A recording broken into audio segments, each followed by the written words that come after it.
রাজনীতি থেকে আপাতত অব্যাহতি নেয়া সাবেক প্রধানমন্ত্রী বেগম খালেদা জিয়ার বড় ছেলে তারেক রহমান শুক্রবার সকাল 8:15টায় এমিরেটসের একটি বিমানে লন্ডনের গ্যাটউইক বিমানবন্দরে এসে পৌঁছান।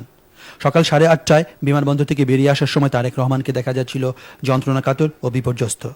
তার মাথা, হাত ও পায়ে ছিল ব্যান্ডেজ।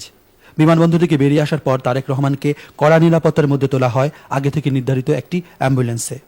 তারেক রহমানের অনুরোধ উপেক্ষা করে বিমানবন্দরে আগে থেকে ভিড় করতে থাকে বিএনপির শত শত নেতাকর্মী। হৃদয় নিংড়ানো ভালোবাসা দিয়ে তারা তারেক রহমানকে গ্রহণ করতে চাইলেও উপস্থিত নেতাকর্মীদের ভিড় এড়িয়ে হুইল চেয়ারে করে অসুস্থ তারেক রহমানকে তোলা হয় অ্যাম্বুলেন্সে চড়ে তারেক রহমান চলে যান এনফিল্ড এলাকার পূর্ব নির্ধারিত একটি বাসায়।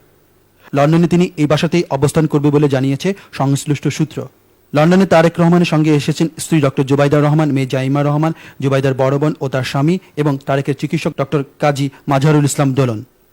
চিকিৎসকের পরামর্শ নিয়ে তারেক রহমান আগামী মঙ্গলবারের মধ্যে লন্ডনের এনফিল্ড এলাকার কিংস কক হাসপাতালে ভর্তি হবেন বলে জানিয়েছে সংশ্লিষ্ট সূত্র।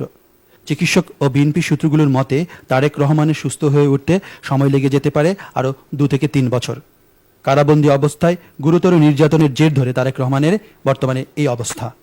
এখন রাজনীতিকে পেছনে ফেলে শুরু হলো তার প্রবাস জীবন ও চিকিৎসার অধ্যায়।